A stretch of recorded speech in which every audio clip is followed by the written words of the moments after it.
My name's Peter Thompson from Photocontinental, and welcome to the next in our series of tutorials featuring the Inspiration Creative Cutter from Pazzles. In this tutorial I'm going to show you how we can take an image which we have scanned. In this case this is just an image which my son has drawn. I've cut out, we've actually just scanned that on the scanner and saved that as a JPEG image on our computer. I'm going to show you how we can import this using the auto trace function in the Inspiration Cutter, do some manipulation, show you some great techniques for cleaning up the image, and from there we'll have a graphic ready to cut. So join me while we have a look at how this is done. So let's go. Let's start with a new document,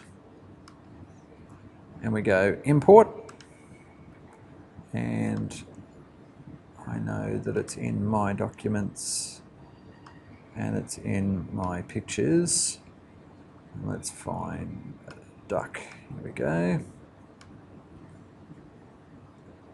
And there it is. So you can see at the moment that is just straight scanned. It was just scanned on our scanner at home in the way of cutting. So I go over here to where it says auto trace, and it actually opens up this vectorization window for me. So I click on the icon on the right hand side, and then I click on the image.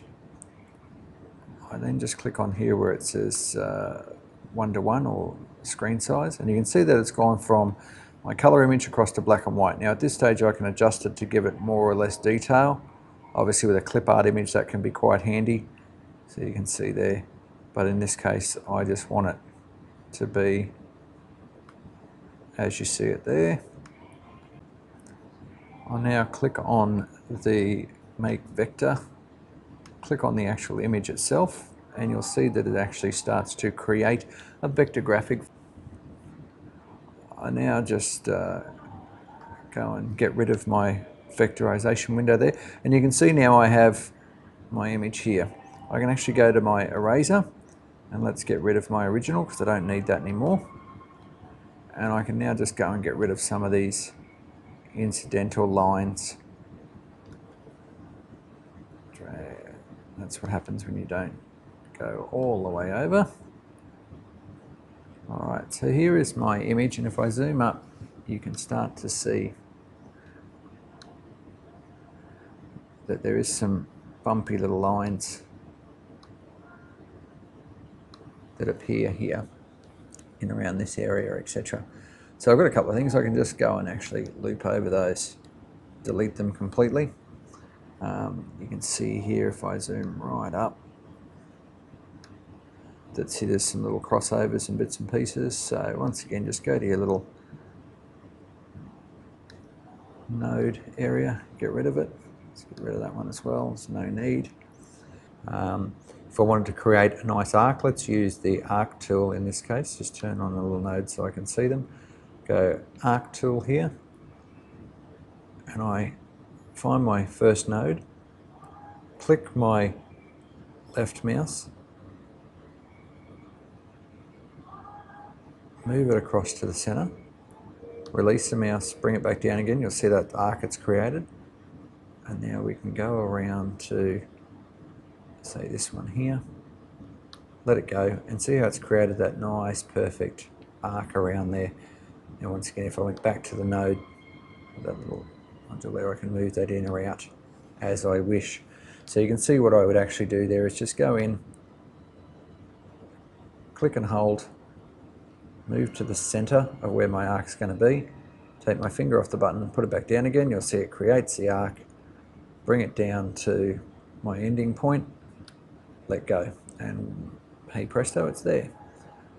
Now what I want to do here, if I zoom back just slightly, just my little zoom arrow there, you can see obviously this is where it's come down on the neck, but because my son has drawn the line across here, you can see where it's actually created a separate piece. So let's zoom up on it. Alright, so what I'm going to do is I'll go into my little node point there, and I find these first little set of scissors up in the top cursor. Click on him, and I just put him on the line there and go click, and I put him on this other line and go click. Now when I go over here, this piece, I can delete that piece, And then I'm going to do the same thing again. Go and get my scissors, and I'm going to click on this piece down here and this piece here. Go up, click on the actual line, and you'll see that I've actually got a complete line. Now, using this, I go and find these ones here, which is just joining 2 points together. And if I just zoom over the top of those, it joins them together, as you can see there. So we'll just do the same thing over this side, there and there. So you can see now I've got rid of a cutting line and actually made that. I'll just zoom back up there. You'll see now that's all going to be one piece in through there. So let's do the same thing again over on the other side. So just go over here, zoom up on this piece. So we just go to the little second arrow on the left there, go and find the first set of scissors, go cut and cut. That's now one piece. Join my two together, just go over the top and over the top, and it joins it. So you'll see that we've now created this down through here and this down through here as a complete unit. So I would now just spend a bit of time going around and making sure, you know, that everything is in good working order, ready to cut. I bring up this piece here, I go and load my colour or open my colour window, and I right click and see how I've changed that to different colour. Let's do the same over here. So what I'm going to start to do now is say, okay, well, all those pieces are orange. All these pieces are going to be the same colour.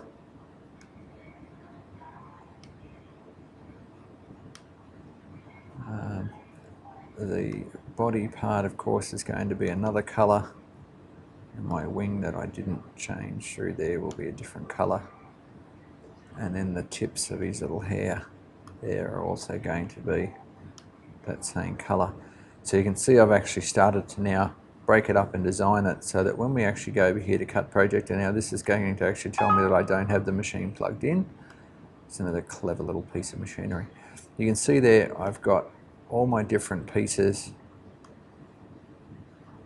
ready to go and ready to cut. And if I wanted to bring those up now, I just zoom over the top of that, and I could bring that up to the window there, bring that inside there. So I'm maximising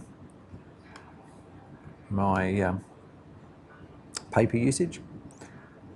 But if I just press return here, so you can see then that if I've spent a bit of time with it, so once I am happy with that, you can see then if I go back to my completed one here, this is all done, ready to go.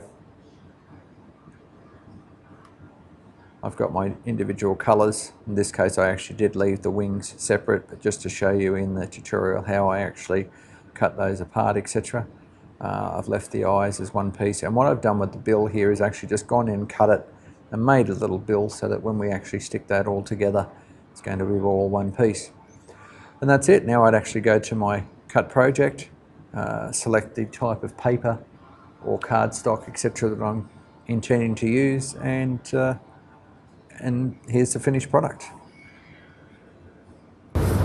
So once we've done all of our cutting, we're basically left here with a nice little reproduction or cutout of my son's original drawing. So there's our original drawing. This here you can see is done in a couple of different colours, my orange, yellow, my black silhouette, which is done as one cutting piece, ready to be placed into a scrapbooking page, and it's all his own work. Very easy, very simple to do. Thank you for joining me. Till next time, my name's Peter Thompson. See ya.